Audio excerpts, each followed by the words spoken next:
insecurity is one of those topics that most people are uncomfortable discussing, especially as it relates to children. Here with me today are parents and activists Jennifer Kaleba of No Kid Hungry and TV personality and chef Andrew Zimmern. Good morning, guys. How are you? Good morning. So, my readers at Eat the Burbs, we love to dine out. We dine out all over the city of Chicago and the suburbs, and we're also heavily involved in our communities. So tell us, how can we get involved with Dine Out for No Kid Hungry, and how does it work? Sure. So nokidhungry.org is where you want to go, and you can find our Dine Out for No Kid Hungry restaurants that are participating in the month of September. You just put in your address or your zip code, and then it'll pop up with all the restaurants. Chicago is a great city for dining out for No Kid Hungry. We have a lot of restaurants, from your chains that you're very familiar with to your chef-owned and operated and locally owned restaurants. It's a great city for this cause.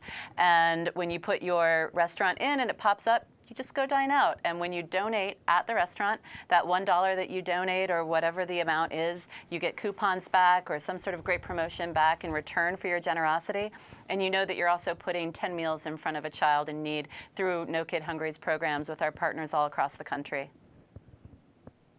Well, that's fantastic. So when we go to the restaurant, do we have to reference it, or are all the restaurants doing this for any patrons that come in? Most of the restaurants are doing it. You'll see in their restaurant, you'll see signs talking about it. Your servers might be asking about it, or you can mention it to them too. If you find it on the restaurant and the promotion is happening, definitely be sure to go in there and tell them that you're a member of Team No Kid Hungry. You know, you also, by going to nokidhungry.org, you can make a simple donation. I hope some of your folks, before they even go out to a restaurant tonight and get active in this program, simply go to the website and throw $1, $2, $3 into the donation system there.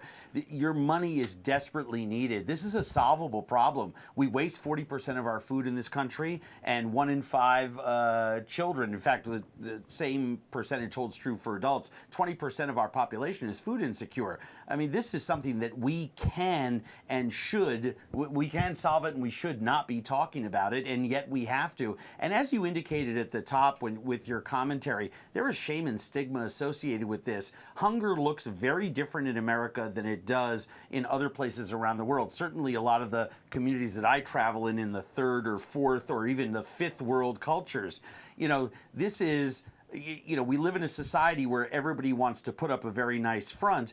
We're talking about working families that are not able to pay all their bills and have to make decisions between, you know, medicine and food, electric bill and food. Working class families where the food runs out the last couple days of the month, where parents are skipping meals so kids can participate in it. And we all know that a child that starts the day with breakfast performs better in school, has a better chance of graduating, has a better chance of avoiding delinquency rates and getting into other bad things in their lives.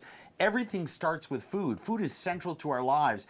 And the fact that in 2016 in America, we're talking about 20% of our children not being able to count on their next meal, that's criminal. That's true. I agree with that 100%. So No Kid Hungry has been one of the organizations that I've supported through the years. Jennifer, can you tell us a little bit more about how you guys actually make this work? How do you make our dollars count to help feed these children? Absolutely. Well, first of all, thank you for supporting No Kid Hungry, and thank you so much for the work that you've done in just spreading the word through this program. How No Kid Hungry makes those dollars stretch, we work with schools and get schools breakfast programs so that we're taking the food to where the kids are. We don't have a food problem in this country. We have a food access problem. And so when we are connecting to the kids in the schools, or we're connecting to them during the summer, when that's the hungriest time of year, the meals that they're getting during the school year, they're not getting the same access during the summer. And so, you know, mobile meals trucks, making sure that we get the food to the children then. And then lastly, we're cooking with our families, and we're teaching them how to stretch those very precious dollars to cook and to shop on a budget and create healthy meals for their kids. We're changing the way that food is delivered to our children, and by extension, then we're changing our kids' lives.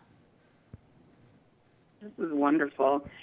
The way you put it, and you said that you're going to teach families how to cook on a budget, that's essential. essential to making the dollar stretch. Yes. So I appreciate the work that you're doing. My group of people that I talk to all over social media and my website all appreciate the work that's happening in our communities to help feed our children. It's very important in America. And Andrew, I agree with you 100%. It's downright criminal that we are not providing for our children across America, and we have to do better. So thanks so much.